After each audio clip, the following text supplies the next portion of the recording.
10ஆம் அத்தியாயம். யவனர்களின் சொலாண்டியா கப்பல் வழக்கம் போல் அரபு துறைமுகங்களில் தங்காமல் ஓசலஸ் வழியாக சிந்த நதியின் முகத்வாரத்தில் இருக்கும் பாப்ரிகோன் துறைமுகத்துக்கு வந்து சேர்ந்தது. கப்பலின் மாலுமி எபிரஸ் நீண்டகால கடல் அனுபவம் பெற்றவன். கடற்காற்றின் குறிப்பு அறிந்து கப்பலை செலுத்துவதில் கை தேர்ந்தவன். அதனால்தான் மிகப்பெரிய கப்பலான சொலாண்டியாவின் பயணம் இவன் வசமே பல ஆண்டுகளாக ஒப்படைக்கப்பட்டுள்ளது. கப்பலின் பாதுகாப்பு தளபதி திரேஷியன். தனி ஒருவனே கப்பல் நகர்த்தி விடுவது போன்ற உடல் அமைப்பு கொண்டவன். கடற்கொள்ளையர்களிடமிருந்து தற்காத்து சொலாண்டியாவின் பயணம் தொடர்ந்து வெற்றிகரமாக அமைய இவனே முதற் காரணம். இவனது படை வீரர்களும் அளவற்ற திறமை கொண்டவர்கள். பாப்ரிகோன் துறைமுகம் சரக்கு வணிகத்தில் முதன்மையானது என சொல்ல முடியாது. ஆனாலும் கப்பல்கள் பல நாள்கள் இங்கு தங்கிச் செல்வது வழக்கம்.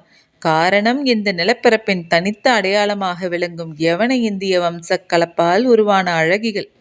ஒரு சாயலில் யவன தேவதைகளாகவும் மறு சாயலில் இந்திய பதுமைகளாகவும் காட்சி தருபவர்கள். அவர்களின் படுக்கையை விட்டு கப்பல் மாலுமிகள் அவ்வளவு எளிதில் விலகுவதில்லை. நீலம் பூத்த கண்களையும் செழித்த கொங்கைகளையும் ஒரு சேர பார்க்கும் எந்த ஆணும் அனைத்த கையை பிரித்து எடுக்க மாட்டான். வேறு வழியே இல்லாமல் தான் எபிரஸ் வெளியேறி கப்பலுக்கு வந்து சேர்வான். ஆனால் திரேஷியன் வந்து சேர அதன் பின் ஒரு வாரம் கூட ஆகலாம். உடலே ஒரு மர்ம குகை போல் இருக்கிறது எபிரஸ்.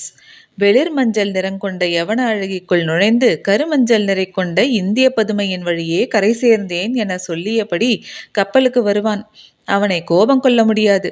ஏனென்றால் இந்த பயணத்தின் மிக ஆபத்தான பகுதி இனிமேல்தான் இருக்கிறது.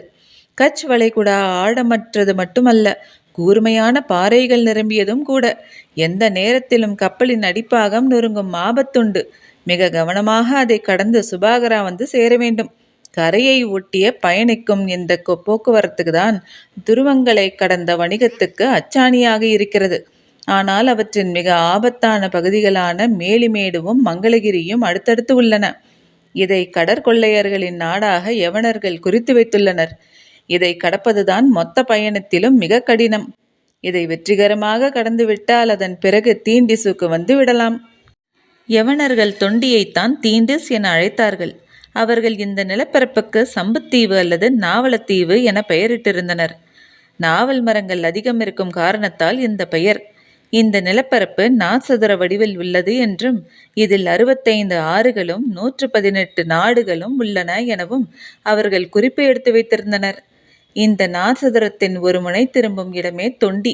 இங்கு வந்துவிட்டால் அதன் பிறகு மிக பாதுகாப்பான பயணம் ஆரம்பமாகும். அது மட்டுமல்ல, இந்த நெடும் பயணத்தின் முக்கிய வணிகமே இனிமேல்தான் உள்ளது. நாற்சதுரத்தின் முதல் முனையாக தொண்டியை விட்டு திரும்பும் கப்பல்கள் அடுத்து முசிறியை அடையும். அதன் பிறகு சற்று பயணித்து மறு திருப்பத்தில் குமரியை அடையும். அங்கு இருந்து வைப்பூருக்கு செல்லும். பின்னர் புகார் வந்து சேரும். கப்பலின் பெரும்பாலான பொருட்கள் இறக்கி ஏற்றப்பட்டு கப்பல்கள் மீண்டும் யவனத்தை நோக்கி பயணத்தை தொடங்கும். சொலாண்டியா கப்பல் நற்பகலில் தொண்டித் துறைமுகத்துக்குள் நுழைந்தது. பிரம்மாண்டமான கப்பலின் வருகை மிக தொலைவிலேயே கண்டறியப்பட்டுவிடும். பாய்மரத்தின் உப்பிய வயிற்றில் விலைமதிப்பற்ற வணிகத்தை சூழ்கொண்டு வரும் யவன தேவதையைப் போலத்தான் சொலாண்டியா வந்து நிற்கும். கடற்காகங்களின் கரைச்சல் அலையின் இறைச்சலை மிஞ்சிக் கொண்டிருக்க எபிரஸ் நங்கூரத்தை இறக்க கட்டளையிட்டான். சேரர் குலம் 2 கொடி வழிகளாக பிரிந்து நாளாகிவிட்டது. முன்னவன் உதயன் பரம்பரை என அழைக்கப்பட்டான். வஞ்சியை தலைநகராக கொண்டு முசிறியை துறைமுகப்பட்டணமாக அமைத்து அவன் ஆட்சி நடத்தினான். அவனது நாடு குட்டநாடு என அழைக்கப்பட்டது. பின்னவன் அந்துவன் பரம்பரை என அழைக்கப்பட்டான். மாந்தையை தலைநகராக கொண்டு தொண்டியை துறைமுகப்பட்டணமாக அமைத்து அவன் ஆட்சி நடத்தினான். அவனது நாடு குடநாடு என அழைக்கப்பட்டது. இருவரும் சேரனின் கொடி வழிக்கு உரிமை கொள்வர். உதியன் மரபில் இப்பொழுது குட்டநாட்டை ஆட்சி செய்பவன் உதியஞ்சேரல். இவனது தம்பி கடுங்கோன் வாழியாதன். இவன் அரசதிகாரத்தில் விருப்பமற்றவன். அந்துவன் மரபில் இப்பொழுது குடநாட்டினை ஆட்சி செய்பவன் குடவர்கோ. அவனுக்கு உடன் பிறந்தோர் யாருமில்லை. கடற்கரை மாளிகையில் ஓய்வெடுத்து கொண்டிருந்தான் எபிரஸ். வழக்கம் போல் பவளக்கற்களும் ரசக்கண்ணாடிகளும் மதுப்புட்டிகளும் இறங்கிக் கொண்டிருந்தன. மாற்றாக அந்த துறைமுகத்திலிருந்து ஏற்றப்பட வேண்டிய பொருட்கள் மிளகும் உதிரவேங்கை மரத்தின் பட்டைகளும் தான். குடநாட்டில் மிளகு விளையும் பகுதி அளவில் சிறியதே. அதனால் அந்த கடற்கரையில் சில திரளிமர படகுகளே நின்றன. உதிரவேங்கைப்பட்டை மிகுந்த மருத்துவ குணம் கொண்டது. அதை யவனர்கள் கண்டிப்பாக வாங்குவர். இரு பொருட்களையும் சேர்த்தாலும் இங்கு நடக்கும் வணிகத்தின் மதிப்பு மிக குறைவுதான். எனவே வேகமாக சரக்கை இறக்கிவிட்டு செல்வதிலேயே மாலுமிகளும் உடன் வந்த வணிகர்களும் தீவிரமாக இருப்பர். ஏற்ற வேண்டிய பொருள்களை திரும்பி வரும்போதுதான் ஏற்றுவர். பொருட்கள் எல்லாம் இறக்கப்பட்டுவிட்ட செய்தி கிடைத்ததும் எப்பிரஸ் மாளிகையிலிருந்து புறப்பட தயாரானான். அப்போது மாளிகைக்கு வந்தான் குடநாட்டு அமைச்சன் கோலூர் சாத்தான். தளபதிக்குரிய உடலமைப்பும் அமைச்சனுக்குரிய அறிவுக்கூர்மையும் ஒருங்கே அமைக்க பெற்றவன். யவனத்துடனான குடநாட்டு வணிகத்தை முதல் நிலைக்கு கொண்டு வர வேண்டும் என முனைப்புடன் இருப்பவன். அவனுடன் இரு வணிகர்கள் வந்திருந்தனர். திரேஷியன் தனது கப்பலை நோக்கி வந்தான். அவன் வீரர்கள் தளபதிக்கு உரிய ஆயுத மரியாதையை செய்து அவனை கப்பலுக்குள் வரவேற்றார்கள். உள்ளே வந்த பிறகுதான் அவனுக்கு தெரிந்தது எபிரஸ் இன்னும் வரவில்லை என்பது. எப்போதும் எனக்கு முன்னமே வந்து விடுவானே, ஏன் தாமதம் என கேட்டான். யாருக்கும் தெரியவில்லை. குடநாட்டு அழகிகளால் காலதாமதம் ஏற்பட வாய்ப்பில்லையே என எண்ணியபடியே அவனது மாளிகையை நோக்கி திரேஷியன் நடந்து போனான். வீரர்கள் அணிவகுத்துச் சென்றனர். காவலாளி கதவை திறக்க மாளிகையின் உள்ளே நுழைந்தான் திரேஷியன். பெரும் வியப்பில் ஆழ்ந்து போய் எப்பிரஸ் அமர்ந்திருந்ததை கண்டான். அவனது எதிர் இருக்கையில் கோலூர் சாத்தனும் வணிகர்கள் இருவரும் உட்கார்ந்திருந்தனர்.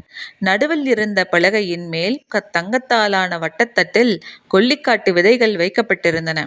புகார் சென்று திரும்புவதற்குள் நீங்கள் சேகரித்து வையுங்கள். இதற்கு என்ன விலை கொடுக்கவும் நான் தயார் என்று அவர்களிடம் சொல்லிவிட்டு எழுந்தான் எப்பிரஸ். கப்பலை நோக்கி அவனும் திரேஷியனும் பேசிக்கொண்டே வந்தனர். எப்பிரஸ் சொன்னான், ஒருவேளை இந்த வணிகம் கைகூடினால் தொண்டித் துறைமுகம் பிற 3 துறைமுகங்களை விடவும் வணிகத்தில் விஞ்சிவிடும். அது மட்டுமல்ல, நாம் தான் யவனத்தின் மந்திர ஆற்றல் மிக்க மனிதர்களாக மாறுவோம். கடம்ப மரத்தில் இருக்கும் முருகனை வழிபட்டு திரும்பும் பாரியிடம் குடநாட்டு அமைச்சன் வந்திருக்கும் செய்தி சொல்லப்பட்டது. அவன் மாளிகையை நோக்கிச் சென்றான். அவனுடன் முடியனும் தேக்கனும் வந்தனர். சேரகுலத்தின் நந்துவன் பரம்பரையில் மீது மட்டும் பரம்பு நாட்டுக்கு சிறப்பு மதிப்புண்டு. அதனால்தான் அவர்களை அழைத்து வர ஒப்புதல் அளிக்கப்பட்டது. கபிலர் வந்ததால் எவ்வியூரே கொண்டாட்டத்தில் திளைத்து கொண்டிருந்த நேரம் இது. பாரியின் மனம் பூத்து கனிந்திருந்தது. 60ஆங்கோழி இன்னும் கிடைக்கவில்லை என்ற கவலை மட்டுமே மனதின் ஓரத்தில் இருந்தது. அதுவும் எந்த நேரத்திலும் சரியாகிவிடக்கூடியதுதான். மாளிகைக்குள் நுழையும் பாரியின் முகமலர்ச்சியை பார்த்த அமைச்சன் கோலூர் சாத்தான் அகமகிழ்வு கொண்டான். தான் வந்த வேலை நல்லபடியாக முடியும் என்ற நம்பிக்கை அவனுக்கு ஆழமானது. அவன் கொண்டு வந்த பரிசு பொருட்களை பாரி அமரும் இருக்கையின் முன்பாக பரப்பி வைத்திருந்தனர். யவனத்தில் இருந்து வாங்கப்பட்ட ரசக்கண்ணாடி நடுவில் வைக்கப்பட்டிருந்தது. கண்ணாடியின் மேல் 2 யவன அழகிகளின் உருவங்களை கொண்ட மர வேலைப்பாடுகள் இருந்தன. இருக்கையில் அமரும் பாரியின் முகத்தை அந்த கண்ணாடி அவனுக்கு காட்டுவது போல வைக்கப்பட்டிருந்தது. அமைச்சன் ஆரம்பித்தான். பரம்பின் மாமன்னரே, வணங்குகிறோம்.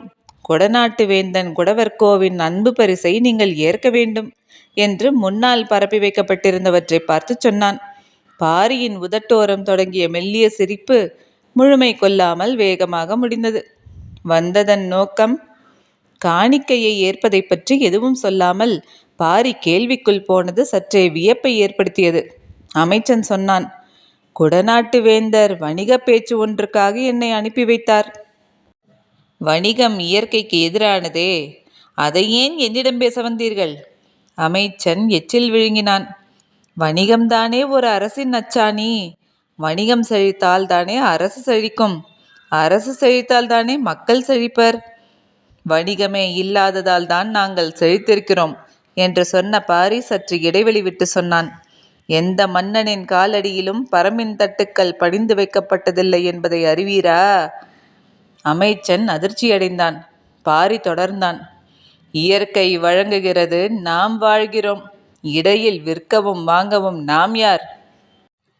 கொல்லாமலும் கொடுக்காமலும் எப்படி வாழ முடியும் மன்னா? பரம்பு நாட்டுக்கு தேவையான உப்பை உமணர்களிடமிருந்து நீங்கள் வாங்கத்தானே செய்கிறீர்கள். எங்களுக்கு தேவையானதையும் அவர்களுக்கு தேவையானதையும் பரிமாறிக்கொள்கிறோம். பகிர்ந்து உண்பதும் பரிமாறி வாழ்வதும் இயற்கை நமக்கு கற்றுக் கொடுத்தவை. அதுதானே வணிகமும்?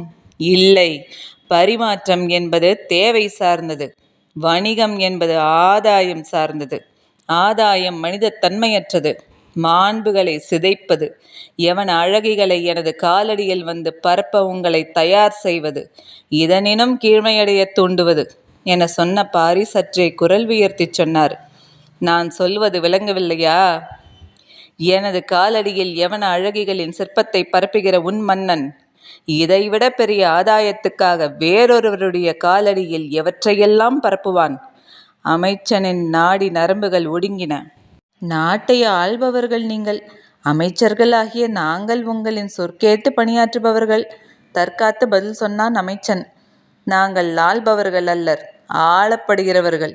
இயற்கைதான் எங்களை ஆள்கிறது. சற்று மௌனத்துக்கு பிறகு அமைச்சன் சொன்னான். உங்களையும் பரம்பு நாட்டையும் எந்த கணமும் அழிக்க துடித்து கொண்டிருக்கிறான் குட்டநாட்டு அரசன் உதயஞ்சேரல். அவனே இப்போது யவன வணிகத்தில் உச்சத்தில் இருக்கிறான். அவனிடம் சேரும் ஒவ்வொரு செல்வமும் பரம்பு நாட்டுக்கு எதிரான போராயுதமே. வணிகத்தில் அவனை விஞ்சி குடநாட்டுக்கு ஒரு வாய்ப்பு கிடைத்துள்ளது. நீங்கள் எங்களுக்கு உதவினால் எங்களால் அதை சாதிக்க முடியும்.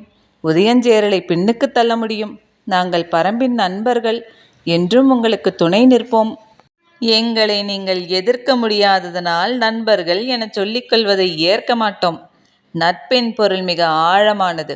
உதயஞ்சேரலைப் போல வணிகத்தில் நீங்களும் பெரும் செல்வம் ஈட்டுவீர்களானால் இவ்வளவு பணிவுடன் பேசுமாறு உங்கள் மன்னன் சொல்லி அனுப்ப மாட்டான். அப்படியென்றால் எங்களுக்கும் குட்டநாட்டு அரசுக்கும் வேறுபாடில்லை என்று கருதுகிறீர்களா? உண்டு. உதயஞ்சேரலில் தந்தை என்னால் கொல்லப்பட்டவன். உங்கள் மன்னனின் தன்னை என்னால் வாழ அனுமதிக்கப்பட்டவன். அது மட்டுமே உங்கள் இருவரின் அணுகுமுறை வேறுபாட்டுக்கு காரணம்.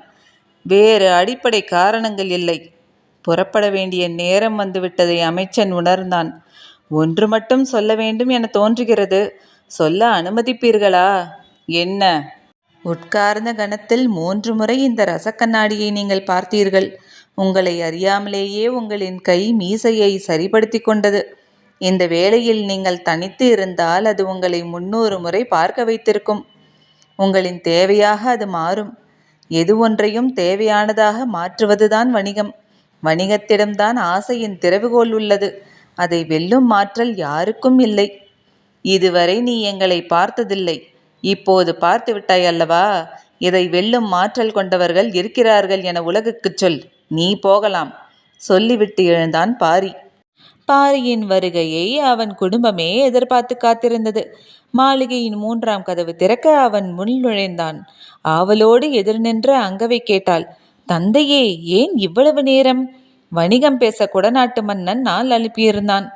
அருகிலிருந்த ஆதினி சற்றே பதற்றமாக பாரியின் முகத்தை பார்த்தாள். அங்கவை அம்மாவின் கையை பற்றி கொண்டு சொன்னாள். கபிலர் வந்திருப்பதால் தந்தை கோபம் கொண்டிருக்க மாட்டார், இல்லையா தந்தையே? ஆம் மகளே. வணிகம் பேசி திரும்பும் ஒருவனுக்கு கை கால்கள் இருப்பதை பார்க்க எனக்கும் வியப்பாகத்தான் இருந்தது. என்ன வணிகம் பேச வந்தான்? அதை நான் கேட்கவில்லையே மகளே. அதனால்தான் அவன் தப்பி போயிருக்கிறான். பாரி மாளிகையின் நடுவில் இருந்த இருக்கையில் அமர்ந்தான். அவன் அருகில் வந்து அமர்ந்த இளையவள் சங்கவை தந்தையின் கையை தனது மடியின் மேல் வைத்து சேவல் இறகால் மெல்ல வருடினாள். பாரி கேட்டான். ஆவலோடு எதிர்பார்த்ததாக சொன்னீர்களே, எதற்காக? மூவருக்குமே பாரியின் கேள்வி வியப்பை ஏற்படுத்தியது. என்ன தந்தையே, வந்தவன் உங்களின் மனநிலையை கலைப்பதைப் போல் எதையும் கேட்டானா? அப்படி எதுவும் இல்லை மகளே. எங்களின் தந்தையை நாங்கள் அறிவோம். மறைக்க முயலாதீர்கள். இவ்வளவு தொலைவு மேல் ஏறி வந்து வணிகம் பேசுகிறான் என்றால் அவனது துணிவுக்கு காரணம் அவனுடைய வலிமையாக இருக்காது, அவன் பெறவழியும் ஆதாயமாக இருக்கும் என தோன்றுகிறது. என்ன பொருளுக்காக வந்தான் என்பதை கேட்டிருக்க வேண்டும். அதற்காக கவலை கொள்ளாதீர்கள். வந்தவர்களை திருப்பி அனுப்ப எல்லை வரை முடியெனும் போயிருக்கிறான் அல்லவா? நிச்சயமாக அறிந்து வருவான் என்றாள் ஆதினி. சங்கவை பாரியின் கைகளை இறகால் வருடியபடியே இருந்தாள். என்ன மகளே, தந்தைக்கு வருடி கொண்டிருக்கிறாய்? ஆம் தந்தையே, சேவல் இறகால் வருடினால் சுகமாக இருக்கும் அல்லவா? அதனால்தான். மயில் இறகுதான் வருடுவதற்கு ஏற்றது. ஆனால் இந்த இறகுதானே உங்களுக்கு பிடிக்கும் என சொன்னவள் தந்தையின் முகம் பார்த்து சொன்னாள். இது சேவலின் இறகு, ஆனால் கோழியினுடையது. அப்போதுதான் பாரிக்கு புரிந்தது. 60ஆம் கோழி கிடைத்து விட்டதா என கத்தியபடி மகள்களை வாரி அணைத்தான் பாரி.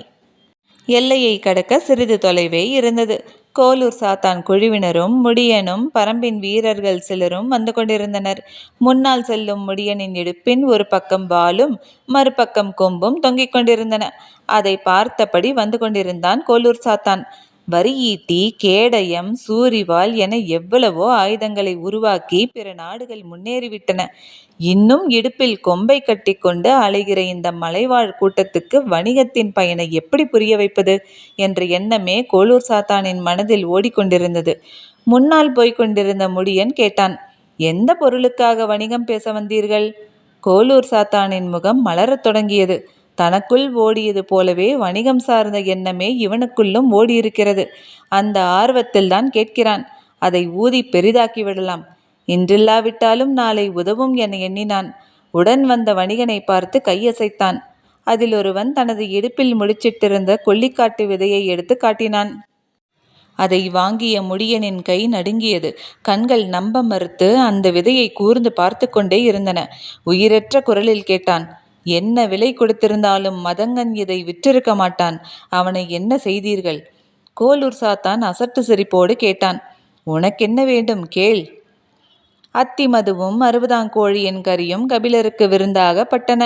அவருக்கு அரண்மனையில் நடக்கும் முதல் விருந்து. பாரியின் மனைவி ஆதினியும் மகள்கள் அங்கவையும் சங்கவையும் கபிலரை இன்றுதான் சந்தித்திருக்கின்றனர். இந்த நாளுக்காகத்தான் அவர்கள் தவியாய் தவித்திருந்தனர்.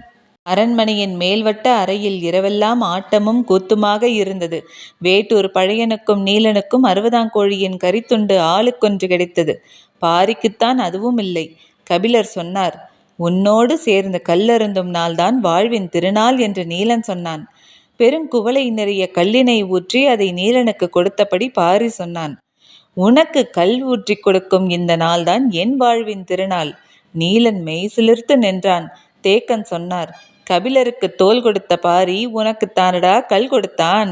எல்லோரும் சிரித்து மகிழ்ந்தனர். முடியன் ஏன் இன்னும் வரவில்லை என கேட்டான் பாரி. பரம்பு நாட்டின் வட எல்லையில் குடநாட்டுக்கு உள்நுழையும் இடத்தில் தோளிலிருந்து பொங்கிய குருதியை மறுகையால் புத்தியவாறு கதறிக்கொண்டே ஓடினர் கோலூர் சாத்தனும் 2 வணிகர்களும்.